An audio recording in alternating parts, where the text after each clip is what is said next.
ایک شخص آیا اور آقا کریم کی خدمت میں اس نے عرض کی، یا رسول اللہ صلی اللہ علیہ وسلم، کون سا صدقہ ہے جس کا اجر زیادہ ہے؟ جب آپ کاروبار کرتے ہیں تو کاروبار میں یہی کرتے ہیں کہ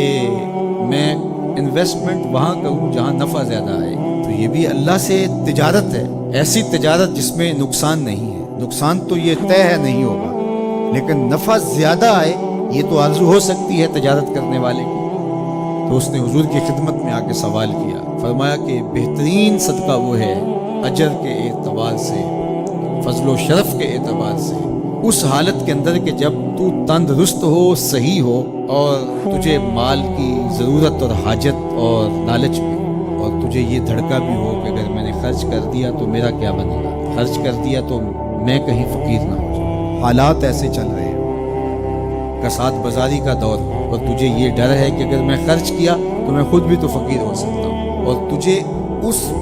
پیسے سے جو تو خرچ کر رہا ہے نفع بخش کوئی کاروبار بھی مل سکتا ہے، اس سے تیرے رزق میں اور تیرے کاروبار میں اضافہ بھی ہو سکتا ہے، لیکن اس کے باوجود تو کرے تو فرمائے یہ افضل صدقہ ہے۔ وَلَا تُمْهِلُ حَتَّى إِذَا بَلَغَتِ الْحُلْقُومَ قُلْتَ لِفُلَانٍ كَذَا وَلِفُلَانٍ كَذَا وَقَدْ كَانَ لِفُلَانٍ، نہ یہ کہ جب تیری سانس اکھڑ رہی ہو اور آخری ہچکیاں آ رہی ہوں اور سانس حلق کے قریب پہنچ گئی ہو، اور پھر تو کہے یہ میرا مال فلاں کو دے دینا، اتنا فلاں کو دے دینا، اتنا فلاں کو دے دینا۔ اللہ کے محبوب نے فرمایا تو نہ بھی کہتا تو یہ پھر بھی تیرا نہیں ہے، اب تو سب کو چھوڑ کے جا رہا ہے۔ تو بہترین صدقہ وہ ہے کہ جو اس حالت میں کیا جائے جب بندہ خود تندرست ہو، اس کو مال کی ضرورت ہو، اس مال سے عیش و عشرت کر سکتا ہو۔ عمومی طور پہ جوانی کے ایام کے اندر بندہ کہتا ہے یہ جوڑنے کا وقت ہے، حالانکہ اس وقت افضل صدقے کا وقت ہوتا ہے۔ خدا کی راہ میں خرچ کرو، خدا نے یہ نہیں کہا کہ سارا ہی خرچ کر دو، یہ تو کسی کو اعزاز ملتا ہے، یہ تو صدیق اکبر کا اعزاز ہے۔ حضور علیہ السلام کی خدمت میں ایک اور شخص بھی آئے اور انہوں نے بھی سارا مال دینا چاہا، تو آقا کریم نے فرمایا نہیں، سارا خرچ نہیں کرو، اپنے بچوں کے لیے بھی رکھو۔ یہ اعزاز صرف حضرت ابوبکر صدیق رضی اللہ تعالیٰ اللہ اکبر۔ کہا کہ میرے دیے ہوئے سے کچھ دو، اب تمہاری مرضی ہے تم جتنا دے سکتے ہو۔ وہ جوانی میں جب تم صحیح ہو، تندرست ہو، اس وقت تم راہ خدا میں خرچ کرو۔ شہیہن، تمہیں خود لالچ ہو،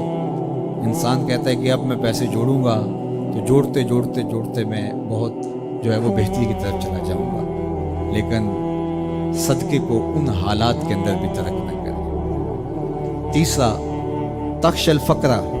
کہ تمہیں فقر کا اندیشہ ہو کہ اگر میں نے دیا تو آج کل جو حالات ہیں تو میں خود کہیں فقیر نہ ہو جاؤں، لیکن امتحان یہی ہے جب ضرورت کو محسوس کرو، تمہیں خود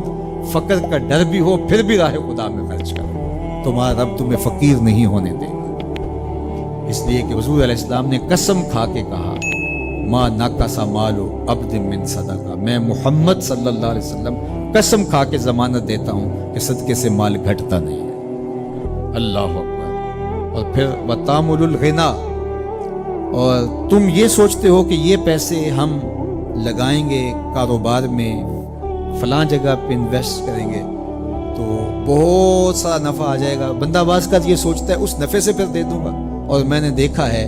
کئی لوگ ساری زندگی ایسے کاٹ دیتے ہیں کہ اتنے ہوں گے تو دوں گا، نہ اتنے ہوتے ہیں نہ وہ دیتے ہیں، کیونکہ یہ لالچ ختم ہے۔